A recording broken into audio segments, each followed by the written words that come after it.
Magandang hapon. Narito na ang pinakahuli sa lagay na ating panahon ngayong araw ng Linggo, April 27, 2025.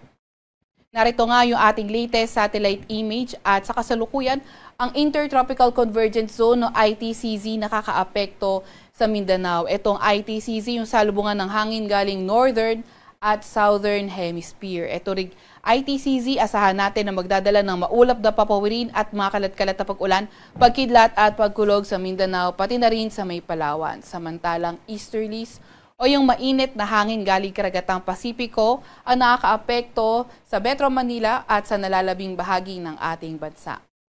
At asahan naman natin yung lagay ng panahon sa Metro Manila at sa nalalabing bahagi ng ating kapuluan, partly cloudy to cloudy skies, kung saan mainit at maalinsangan umaga hanggang tanghali at pagdating ng hapon tumataas yung mga tsansa ng mga localized thunderstorms. Yung mga kasamahan natin sa Regional Services Division patuloy na maglalabas ng mga thunderstorm advisory, rainfall advisory o hindi kaya heavy rainfall warning kung kinakailangan.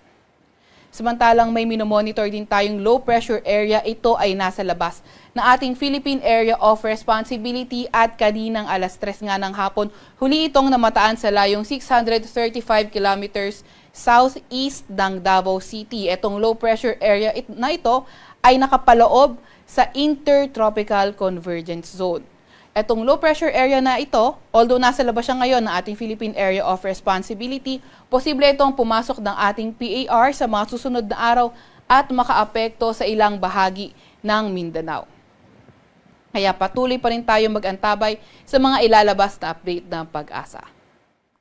Para naman sa lagay na ating panahon bukas, asahan pa rin natin yung maulap na papawirin at makalat-kalat na pag-ulan, pagkidlat at pagkulog dahil sa ITCZ sa Palawan, samantalang sa Metro Manila at nalalabing bahagi ng Luzon, patuloy pa rin ang fair weather condition, mainit at maalinsangan umaga hanggang tanghali at pagdating ng hapon tumataas ang mga tsansa ng mga localized thunderstorms.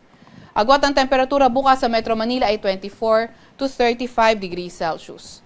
17 to 26 degrees Celsius sa may Baguio, 25 to 34 degrees Celsius sa may Lawag, 25 to 37 degrees Celsius sa may Tugigaraw, 26 to 33 degrees Celsius sa may Legazpi at 23 to 33 degrees Celsius naman sa may Tagaytay.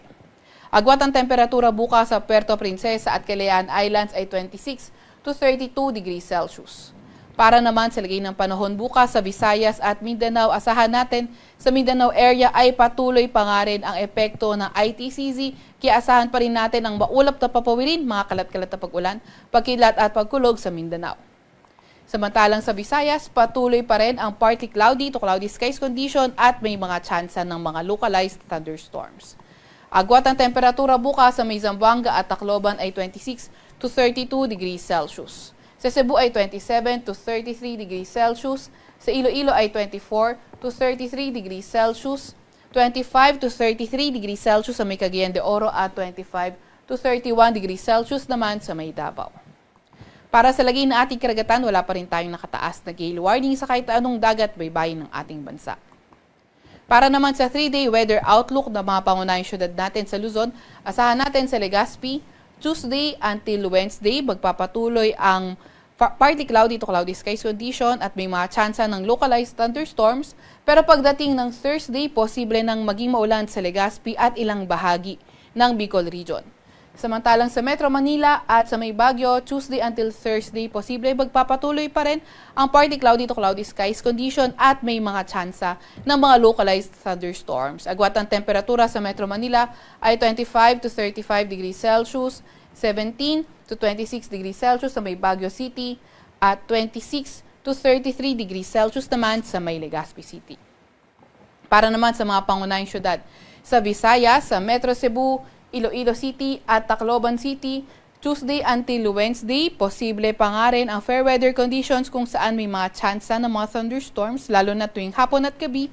Pero pagdating ng Thursday, posible na nga ding maging maulan sa malaking bahagi ng Visayas. Agwat ng temperatura sa Metro Cebu maglalaro mula 26 to 33 degrees Celsius, 25 to 33 degrees Celsius sa Iloilo City, at 26 to 33 degrees Celsius naman sa may Tacloban City.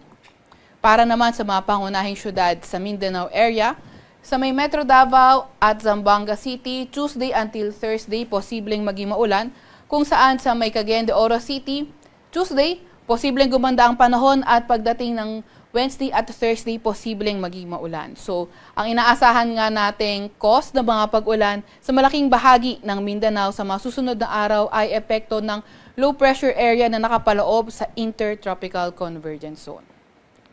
Agwat naman ang temperatura sa Metro Davao sa susunod na 3 araw ay 25 to 31 degrees Celsius, 25 to 33 degrees Celsius sa Cagayan de Oro City at 24 to 32 degrees Celsius naman sa may Zamboanga City.